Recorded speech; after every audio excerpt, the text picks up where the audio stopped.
It is widely believed that Emma Coronel Ispero, the wife of Joaquin El Chapo Guzman, was significantly involved in her husband's illegal activities during his time as a free man. Her arrest and subsequent incarceration for 3 years have sparked much debate. Given her deep involvement in the cartel, many consider a 3-year sentence to be surprisingly lenient. This has led to speculation that she may have cooperated with authorities while in prison, which could explain her early release. But no one expected her to be found partying instead of hiding. Why is this surprising, and why is it not? We would look at all of that in this video.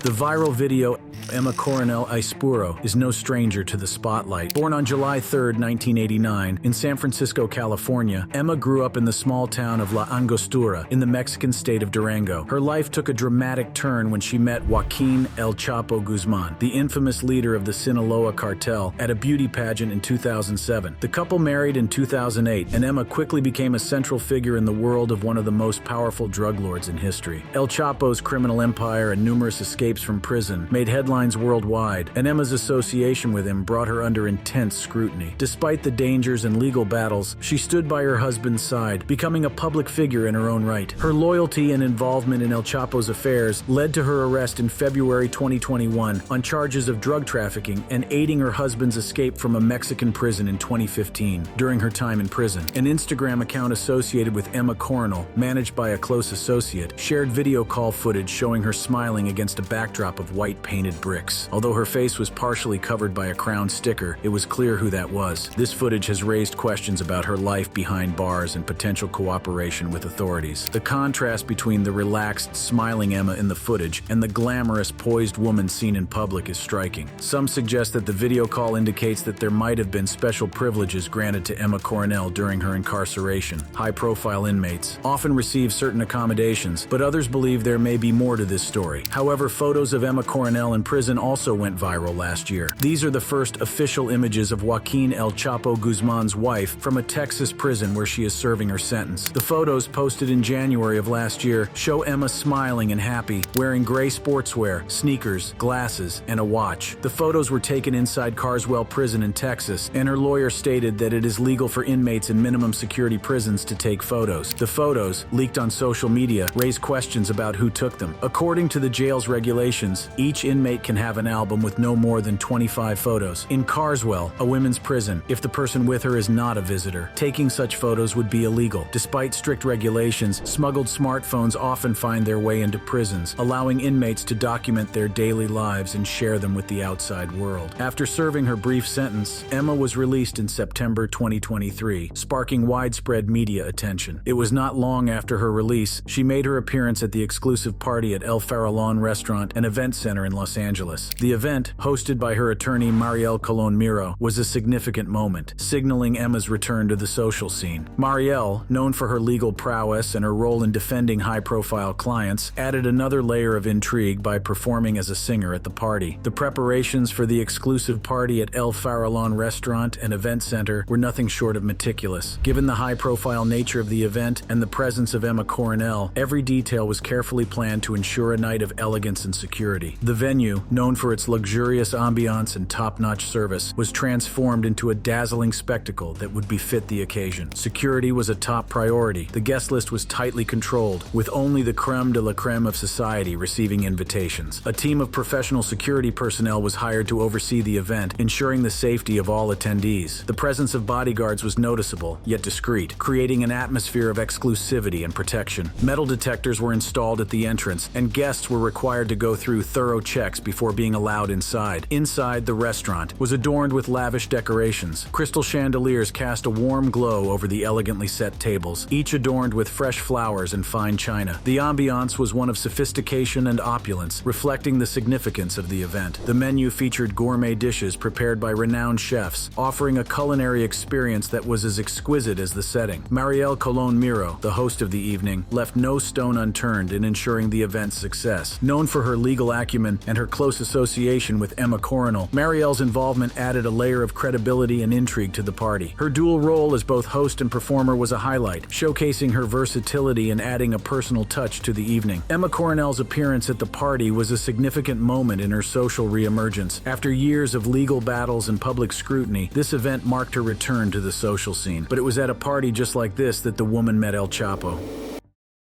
Romance with El Chapo.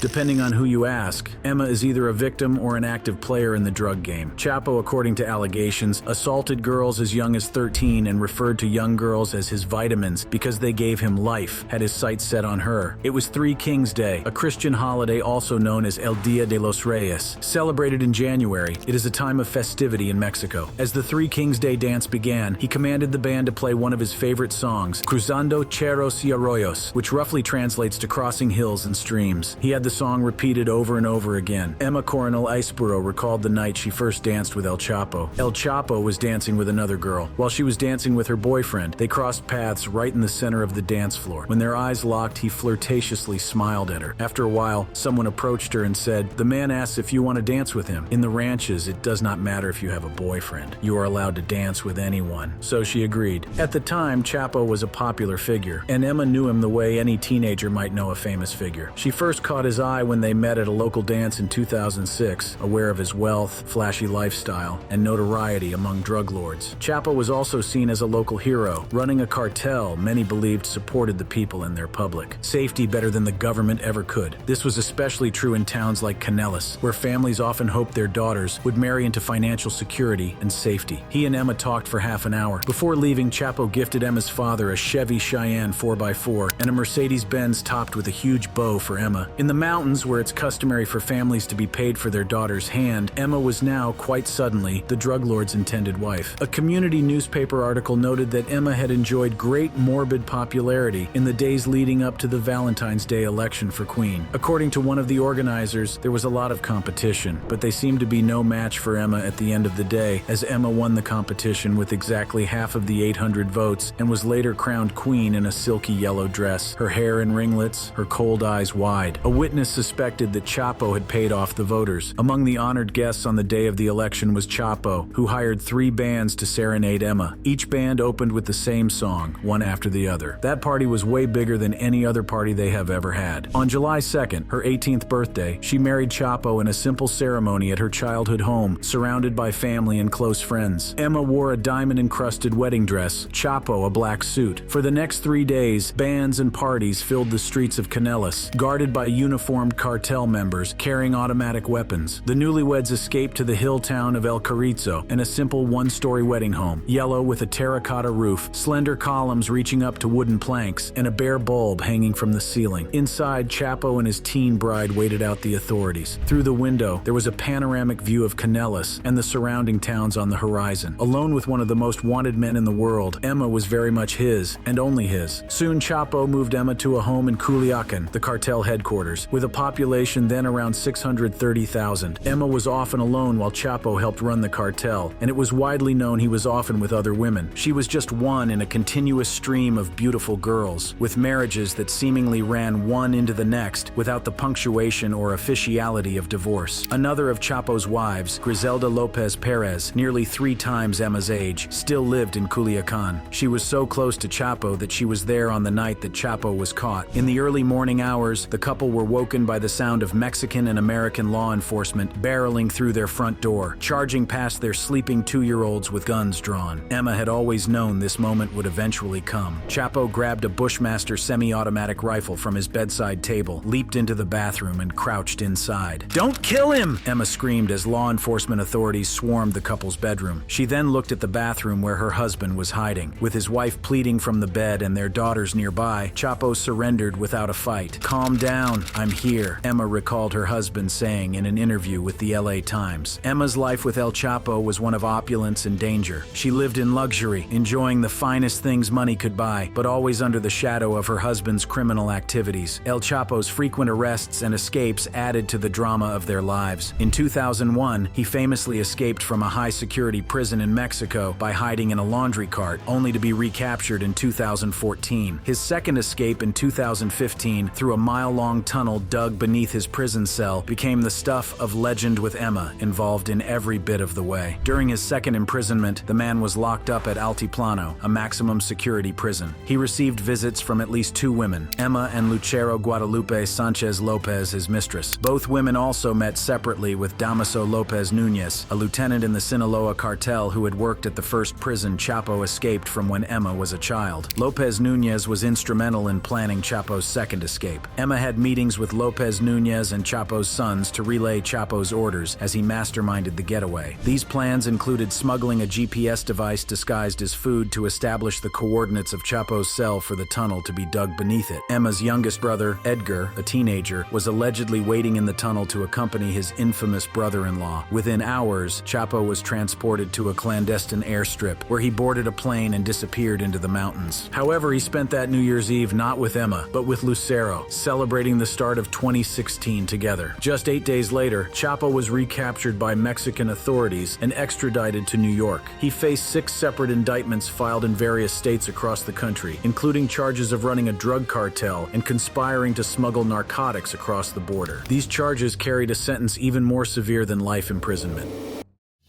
The trial.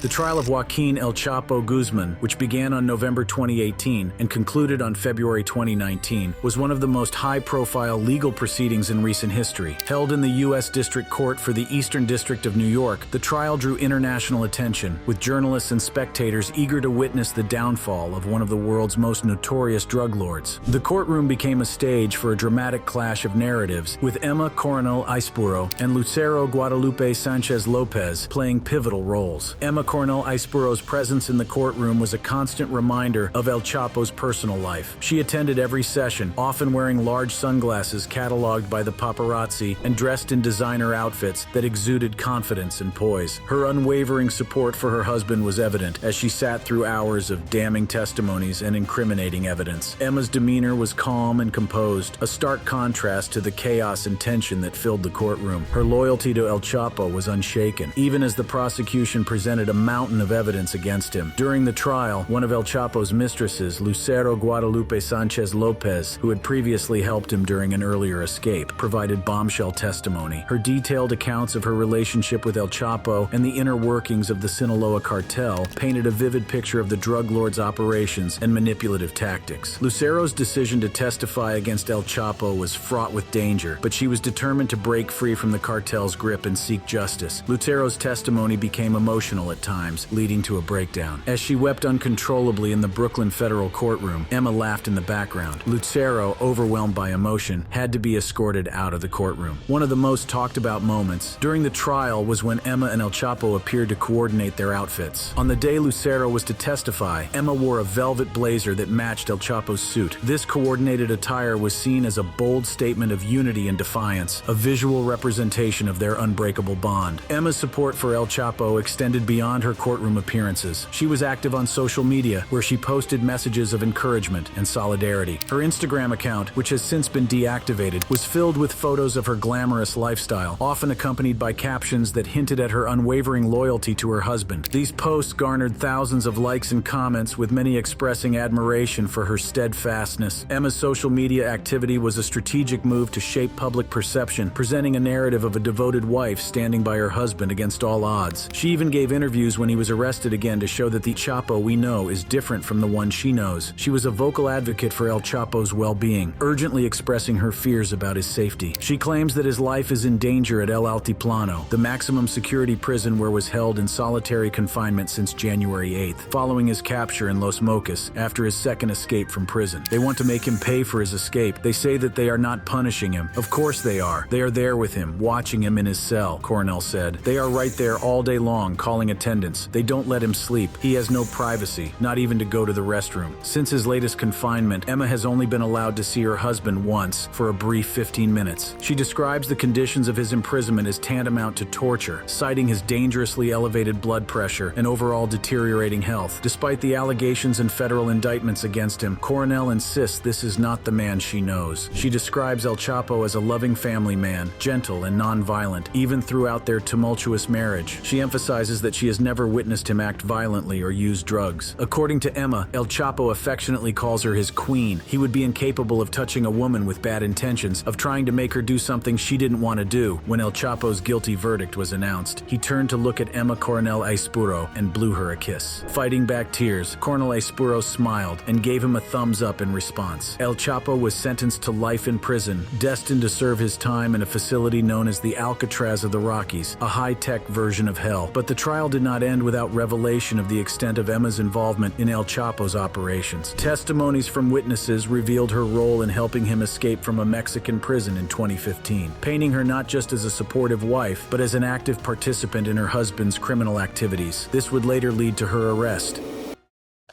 Emma's arrest, sentence, and release.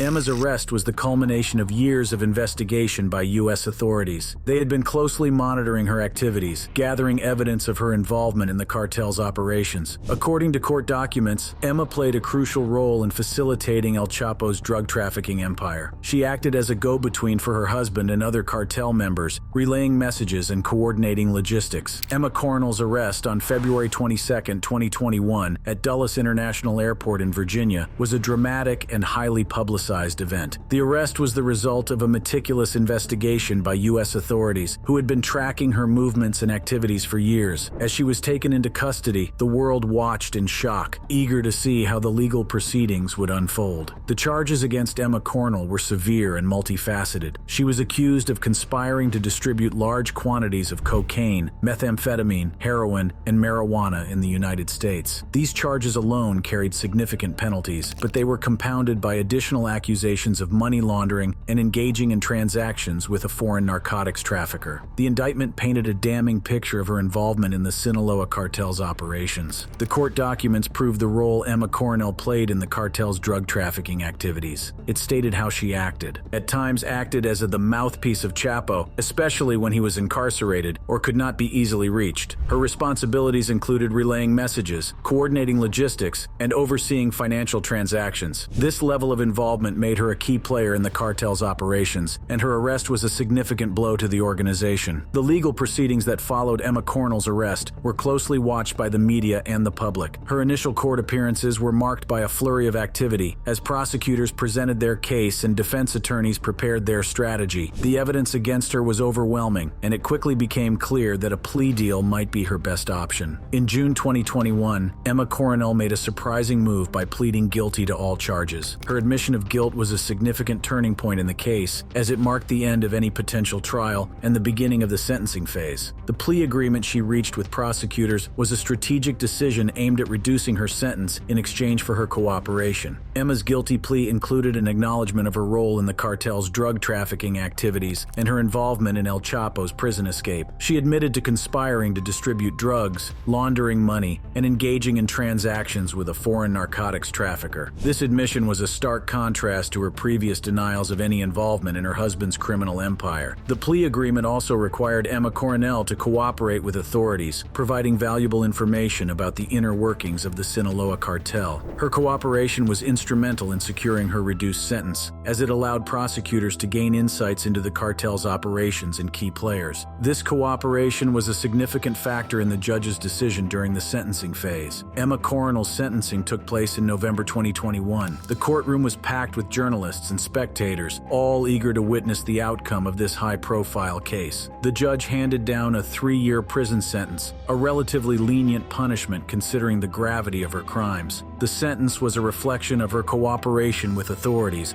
and her willingness to provide valuable information. Upon entering the federal prison system, Emma Coronel was subjected to the same rigorous protocols as any other inmate. She was assigned a prison number, underwent a thorough intake process, and was given a standard-issue uniform. The stark contrast between her previous life and her new reality was a testament to the consequences of her actions. Despite the harsh conditions, Emma adapted to her new environment with a sense of resilience. Emma's behavior in prison played a crucial role in her early release. From the outset, she demonstrated a commitment to following the rules and regulations of the facility. She participated in various rehabilitation programs, including vocational training, counseling, and educational courses. These programs were designed to help inmates inmates develop skills and prepare for reintegration into society. Emma's active participation in these programs was a clear indication of her desire to turn her life around. One of the key factors that contributed to Emma's early release was her exemplary behavior. She maintained a clean disciplinary record, avoiding any infractions or violations of prison rules. This positive behavior was a significant factor in the decision to grant her early release for good behavior. As part of her plea agreement, she provided valuable information about the inner workings of the Sinaloa cartel. This cooperation was instrumental in helping law enforcement agencies gain insights into the cartel's operations and key players. Her willingness to assist authorities was a significant factor in the decision to reduce her sentence. After serving a portion of her sentence, Emma Coronel was granted early release and transferred to a halfway house. The halfway house provided a structured environment where Emma could continue her rehabilitation and work towards rebuilding her life. The conditions of Emma's transfer to the halfway house were strict and closely monitored. She was required to adhere to a set of rules and regulations, including regular check-ins with her case manager, participation in rehabilitation programs, and compliance with curfews. The halfway house offered a range of services, including job placement assistance, counseling, and educational opportunities. These services were aimed at helping Emma develop the skills and resources needed to successfully reintegrate into society. This brings us to the end of this video. For more interesting videos like this, click on the cards on your screen.